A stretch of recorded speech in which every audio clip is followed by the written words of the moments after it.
So, Sarah, it has been so exciting to get to know you. And to when we met back at NQC Fall Festival, I was like I had no idea who you were, I'm not gonna lie. And then I met you and I That's was like, okay. this is the sweetest girl. She's so authentic and just full of integrity and just joy radiates off of you. Aw. And I met the rest of High Road, and you guys were just so joyful and authentic, and it's just been a joy to get to know you. So take us back to the beginning with High Road and share with us how the group came to be and just who all is in the group now. Yeah. So we have so much fun, and it's also been a joy to get to meet and get to know you too, Megan. So thanks for having me today. Um, we started several years ago, and it kind of blossomed out of some friendships that I made at Belmont University through college. And a girl named Anna Grace and I started it just as a ministry with violin and piano in the beginning. And then all of a sudden, our calendar got full of all these small, wonderful churches that wanted us to come and play hymns.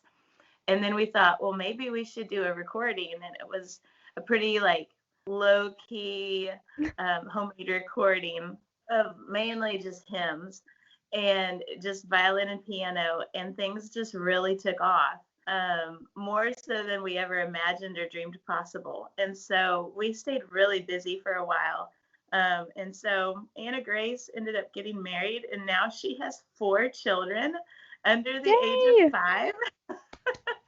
She definitely has her hands full. And so she graciously bowed out, and I continued on with a couple of other girls that had actually already been playing with us. So the transition was super easy, and it was really neat to see God working in so many people that we would come across, and just like how He orchestrated our paths to meet. I knew Kinsey from playing downtown. She plays like a lot of country music, and she does like the old country, the good country. And I knew her from that. And then Kristen was friends with some of the Alan Jackson circle of people, and I met her through them. And we just became instant friends. And so that was just a no brainer. And then Ivy also plays with Pam Tillis. She plays fiddle. And so she lives just north of Clarksville, and Kristen actually knew her before I knew her through the bluegrass circles. And she is actually like the grandmaster champion fiddle player, I think in North Carolina and Tennessee, maybe. I'm not sure. Wow. I'll have to fact check on that. But she's really, really good at bluegrass fiddle. And so um, I don't know, we just are all friends, and we love playing and singing together, and love High Road and getting to travel and have fun together. Love that. Oh my goodness. And you can tell when you guys are together, it's just you can sense your bond and your connection together. It's the best. I love it. Um, Ah, but you guys, your latest album is a self-titled album, High Road, and it has yes. such great songs, God of Second Chances, Two Coats, Faith, Hope, and Love. Just so many just affirming songs and just such great instrumental songs as well. Now, usually when you release an album, you get to tour all the songs, and this year, well, 2020 did not get to tour. But No, we didn't get to do near as much as we wanted to. it's upsetting in a way, but how have these songs maybe how have they impacted you guys or how have you seen them kind of work despite the circumstances of this year? Yeah. So January and February of last year were really, really good. We went to the Grammy party because we were on a project that was nominated for a Grammy, and that was before COVID. And so we got to go to the Nashville reception and everything. And then we did the cruise with Abraham Productions, and that was pre-COVID. So that was pretty normal. And so we had a couple of really good months last year, but then when everything shut down, we had so many dates cancel. And this year has actually been kind of good in a way because we've really gotten to write a little bit more. and spend some time with our families and just kind of recharge, I think. So we're trying to stay positive, and Daywin has been so encouraging to us. So they're just our biggest cheerleaders, and so they've been really like pumped up about the radio singles and doing stuff like that. So we've been able to do some videos and do the radio singles just like we normally would. But yeah, we haven't gotten to tour near as much, and we haven't gotten to see anybody this year. So here's to 2021 and making it a good year. Yeah, what are you looking forward to as you kind of step into 2021 a little bit? What are you most excited about for this new year? Yeah, I'm excited just about getting to do some new songs that we've been writing. I've gotten to write a couple of times with Michael Farron, and I think that he's like one of the best songwriters out there, and I've really enjoyed getting to write with him, and just getting to tour a little bit. I think once things start kind of lifting up, we'll be able to do at least some outdoor festivals like I know the Bill Monroe Festival up in Indiana, Bean Blossom, that's a big one. And I hope NQC still happens, and Singing in the Sun, Gatlinburg, just different things. I hope they all still come to pass. So I'm looking forward to it. For sure. Now, you mentioned writing a little bit. So you are just such a great songwriter, Sarah. What is your process when it comes to songwriting? What do you most enjoy about writing some of these songs you've written for High Road or for other artists? I just love writing, and I've never considered myself a good songwriter ever, but I'm still learning every single time I write. Some of the first songs that I wrote with Kenna Turner West, that's kind of when I was like, you know what, I really enjoy this and I really love it. And she is also such an encouragement to me as a friend and a songwriter. And so when I've taken stuff into her, like little ideas or melodies that I have, she really does a good job of keeping me accountable and saying like, this would work, but how would the cross look this way? Think about this. And she challenges me a lot, and I love that. And so usually I'm the one that thinks of melodies probably first. And then the words kind of come after that. Yeah, absolutely. Now, you guys have a song, God of Second Chances, and that's off your latest album. How has this message of this song just impacted maybe you guys or just people that have listened to the song and you've received messages back? How has this impacted you? When we wrote that song, that day we were talking about some of our favorite passages of scripture, and I love just the grace and the mercy that Jesus showed to that woman that day.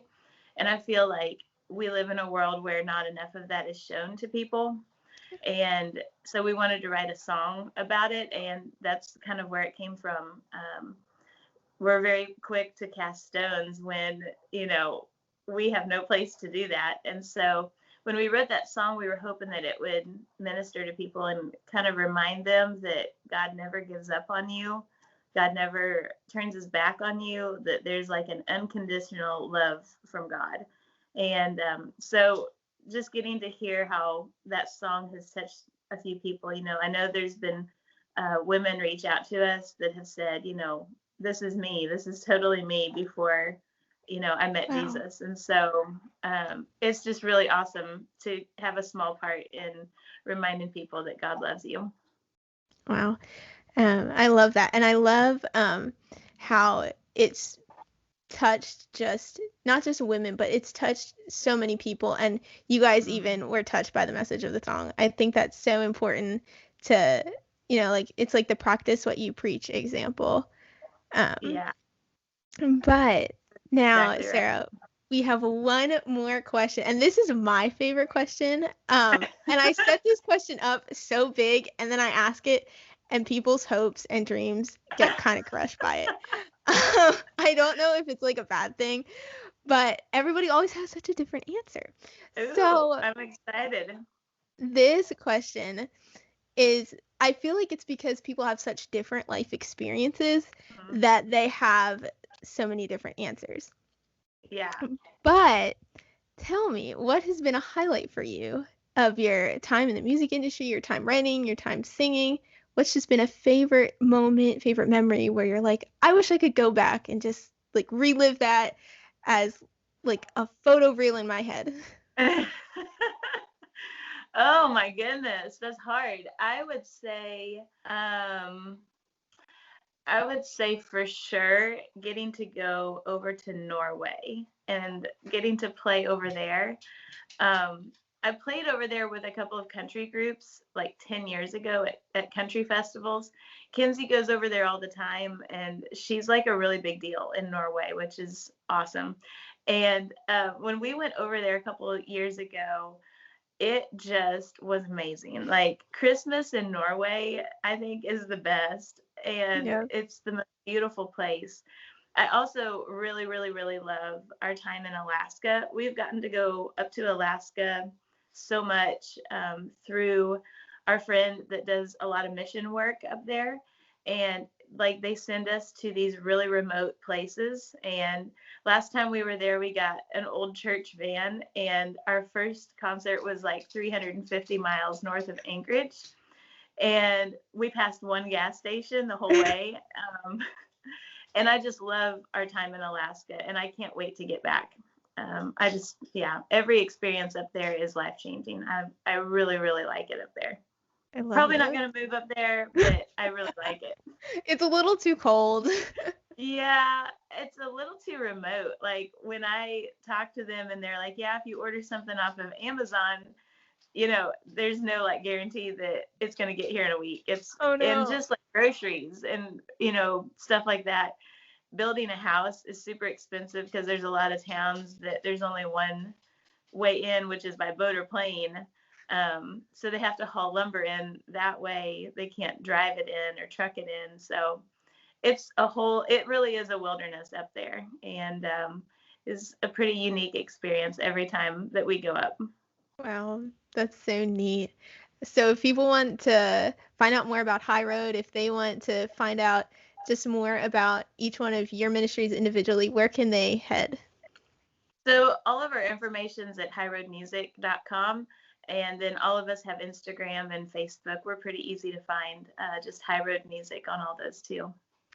That is so cool. So definitely check them out because you want to hear more about their music and their few tour dates that are coming up. Check them out. You want to go see them. Yes.